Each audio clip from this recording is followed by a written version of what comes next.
Hi കൂട്ടുകാരെ, എല്ലാവർക്കും നമ്മുടെ പുതിയ വീഡിയോയിലേക്ക് സ്വാഗതം. അപ്പോൾ യു കെയിൽ നിന്ന് ആയിരക്കണക്കിന് പതിനായിരക്കണക്കിന് മലയാളികൾ നാടുവിടുന്നു. യു കെ അവസ്ഥ ദുരിതം, ലോണും കടവും ഒക്കെ എടുത്തു പോയി യു കെ ജീവിച്ചവർക്ക് ഇത് നിരാശ എന്നൊക്കെ പറഞ്ഞ് ഒരുപാട് വാർത്തകളാണ് നാട്ടിൽ കൂടെ പല പല ചാനലുകൾ വരുന്നത്. ഞാൻ ആ ചാനലിൻ്റെ പേരും കാര്യങ്ങളൊന്നും പറയുന്നില്ല.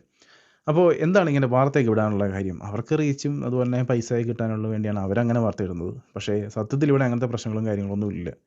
കാരണം ഇവിടെ ചെറിയൊരു കാര്യമേ ഉള്ളൂ. ഇവിടെ ഇവിടെ എന്താണ് വിസ റിന്യൂ ചെയ്യേണ്ടവർക്ക് അതായത് ഇപ്പോൾ 2 വർഷം വിസയിൽ, 3 വർഷം വിസയിൽ, 5 വർഷം വിസയിലൊക്കെ യു കെയിൽ വന്നിരിക്കുന്ന ആൾക്കാരുണ്ട്. അവർക്ക് വിസ റിന്യൂ ചെയ്യേണ്ടവർക്ക് ഉള്ള സാലറി കൂടുതൽ വേണം എന്നുള്ളതാണ് ഇവിടുത്തെ കാര്യം. അതായത് വിസ റിന്യൂ ചെയ്യുന്ന സമയത്ത് അവർക്ക് 12.82 പെൻസ് പെർ അവർ, അതായത് അല്ലെങ്കിൽ ഒരു വർഷം 25,000 പൗണ്ടെങ്കിലും സാലറി ഉള്ളവരായിരിക്കണം. എന്നാൽ മാത്രമേ അവർക്ക് വിസ റിന്യൂ ചെയ്യാൻ പറ്റുള്ളൂ. അപ്പോൾ നിലവിലിപ്പോൾ 12.82 പെൻസിന് താഴെ വർക്ക് ചെയ്യുന്ന ആൾക്കാരുണ്ട്.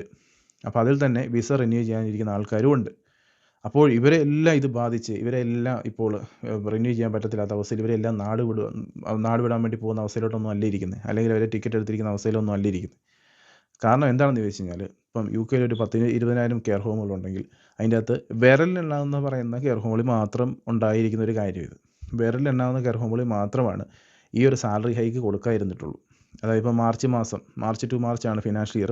അപ്പോൾ കഴിഞ്ഞ മാസം സാലറി ഹൈക്ക് ഓൾമോസ്റ്റ് എല്ലാ കെയർ ഹോമുകളും 12 മുകളിൽ വന്നിട്ടുണ്ട്. പിന്നെ ഗവൺമെൻറ്റിൻ്റെ ഇൻക്രിമെൻറ്റ് അത് ഈ മാസം വന്നിട്ടുണ്ട്, ഏപ്രിൽ 12.21 പെൻസ്. ഓൾമോസ്റ്റ് എല്ലാ കെയർ ഹോമിലും തന്നെ 12 സാലറി ഹൈക്ക് കൊടുത്തിട്ടുണ്ട്. ഇപ്പോൾ അടുത്തുള്ള കെയർ ഹോമുകൾ, എൻ്റെ അടുത്തുള്ള കെയർ ഹോമുകൾ തന്നെയാണെങ്കിലും അതിന് 12.72 പെൻസ് ആയിട്ടുണ്ട്. അത് പല പല കെയർ ഹോമുകളും ചില കെയർ ഹോമുകളിൽ അത് 40 പെൻസ് കൊടുക്കുന്നുണ്ട്, 50 പെൻസ് കൊടുക്കുന്ന കെയർ ഹോമുകളുണ്ട്, പിന്നെ 30.60 പെൻസ് കൊടുക്കുന്ന കെയർ ഹോമുകൾ, അങ്ങനെ പലതുണ്ട്. അപ്പോൾ ഇതിനകത്ത് ഈ വിസ റിന്യൂ ചെയ്യുമ്പം ബുദ്ധിമുട്ട് അനുഭവിക്കുന്ന ആൾക്കാരെന്ന് പറഞ്ഞാൽ അതിൻ്റെ അകത്ത് ഞാൻ പറഞ്ഞ പോലെ വളരെ കുറച്ച് വിരലെണ്ണാവുന്ന കെയർ ഹോമുകൾ മാത്രമേ ഉള്ളൂ ഇത്രയും സാലറി ഹൈക്ക് കുറച്ച് കൊടുത്ത് വിസ റിന്യൂവൽ വരുമ്പോൾ അവർക്ക് ബുദ്ധിമുട്ടുണ്ടാകുന്നത്. അല്ലാതെയുള്ള കെയർ ഹോമുകളിലൊന്നും ഇങ്ങനെ ഒരു പ്രശ്നങ്ങളൊന്നുമില്ല. പിന്നെ ഉള്ള മറ്റൊരു കാര്യം, ഇതിനകത്തും ഈ കെയർ ഹോമുകൾ, അതിനകത്ത് തന്നെ മലയാളികൾ വർക്ക് ചെയ്യുന്ന കെയർ ഹോമുകൾ ഉണ്ട് ഇഷ്ടം പോലെ. മലയാളികൾ വർക്ക് ചെയ്യുന്ന കെയർ ഹോമുകളാണ് മൊത്തം ഏറെക്കുറെ 90%. പിന്നെ അതുപോലെ തന്നെ മലയാളികൾ സ്വന്തമായിട്ട് എടുത്തിരിക്കുന്ന കെയർ ഹോമുകൾ, അവിടെ തന്നെ മലയാളികൾ ഡീൽ ചെയ്ത് ഏജൻസി ആയിട്ടുള്ള ആൾക്കാർ ഡീൽ ചെയ്തിട്ട് ഇവിടെ വന്നിരിക്കുന്ന ആൾക്കാരെ തന്നെ വീണ്ടും പൈസ മേടിച്ച്, അതായത് ലക്ഷങ്ങൾ കൊടുത്തിട്ടാണല്ലോ കെയർ ഹോമിൽ വന്നിരിക്കുന്നത്, അവരുടെ നിന്ന് ഈ വിസ റിന്യൂ ചെയ്യുന്ന സമയത്ത് വീണ്ടും അവരുടെ പൈസ മേടിക്കുകയാണ്. അത് വീണ്ടും ഒരു വഞ്ചന പരിപാടിയാണ് കാണിക്കുന്നത്. കാരണം അവരുടെ വീണ്ടും ഒരു 10 ലക്ഷമോ 15 ലക്ഷമോ മേടിച്ചിട്ട് നമുക്ക് വിസ റിന്യൂ എന്ന് പറയും. അവരപ്പം വേറെ എവിടെയെങ്കിലും കടം മേടിക്കും. അങ്ങനെ അവരുടെ ഒരു ജീവിതം വീണ്ടും ഒരു ദുരിതത്തിലോട്ട് പോകുന്ന, അവരെ ചീറ്റ് ചെയ്യുന്ന ഒരു പരിപാടിയാണ്.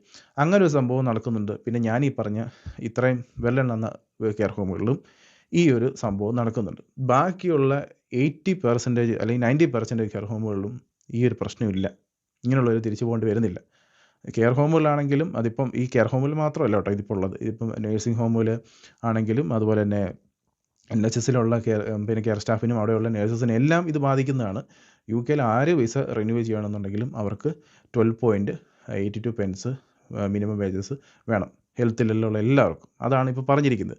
അതിപ്പം NHSനാണെങ്കിലും ഓൾമോസ്റ്റ് ഇപ്പോൾ ലണ്ടനിലും ഇപ്പോൾ എല്ലാ NHSലുള്ള സ്റ്റാഫിനുള്ള എല്ലാവർക്കും തന്നെ ഈ പറയുന്ന 12.82 പെൻസിന് മുകളിൽ കൊടുക്കുന്നുണ്ട്. അല്ലെങ്കിൽ ഇപ്പം അതിനടുത്ത് വന്നിട്ടുണ്ട്. ഇപ്പം ഗവൺമെൻറ് ഹൈക്കോടതി വന്നു കഴിയുമ്പോഴത്തേന് അതിന് മുകളിൽ എന്താണെങ്കിലും പോകും. അപ്പോൾ അങ്ങനെയൊന്നും ഇവിടെ സംഭവിക്കുന്നില്ല. ഞാൻ പറഞ്ഞ വിരലെണ്ണുന്ന ആൾക്കാർക്ക് മാത്രം ഉണ്ടാകുന്നൊരു ബുദ്ധിമുട്ട് മാത്രമേ ഉള്ളൂ. അതിനെയാണ് ഇങ്ങനെ വലിപ്പപ്പെടുത്തി കാണിച്ച് ഇവിടെ ഉള്ളവരെല്ലാം നാട്ടിലോട്ട് പോവുകയാണ്, അങ്ങനെയാണ് ഇങ്ങനെയാണ് മറ്റാണെന്നൊക്കെ പറയുന്നത്. ഓക്കെ, അപ്പോൾ ഇങ്ങനെയുള്ള വാർത്തകളൊക്കെ വിടുമ്പോൾ നമ്മളെല്ലാവരും ഒന്ന് മനസ്സിലാക്കുക, നമ്മളെല്ലാവരും കാര്യങ്ങൾ അറിയുക എന്താണെന്നുള്ളത്. എന്ന ശേഷം മാത്രം ഇപ്പം ഇങ്ങനൊരു സംഭവം കണ്ടാൽ മറ്റുള്ള ആൾക്കാർക്കെല്ലാം നമ്മൾ ഷെയർ ചെയ്യാൻ ഉടനെ വാർത്ത കണ്ട ഉടനെ ആ വീഡിയോ എടുത്ത് അപ്പുറത്തും ഇപ്പുറത്ത് വിടാനായിട്ട് നിങ്ങൾ ശ്രമിക്കരുത്. കാരണം സത്യാവസ്ഥ എന്താണെന്നുള്ളത് നിങ്ങൾ കൃത്യമായിട്ട് മനസ്സിലാക്കുക. അങ്ങനെ പ്രശ്നങ്ങളൊന്നും ഇവിടെ ഇല്ല. വിരലെണ്ണുന്ന ആൾക്കാർക്ക് മാത്രം ഉണ്ടാകുന്നൊരു കാര്യമേ ഉള്ളൂ, അല്ലാതെ വേറെ ഇഷ്യൂവും കാര്യങ്ങളൊന്നുമില്ല. ഓക്കെ, മറ്റൊരു വീഡിയോ ആയിട്ട് വീണ്ടും കാണാം. അതുവരത്തേക്കും പോയി.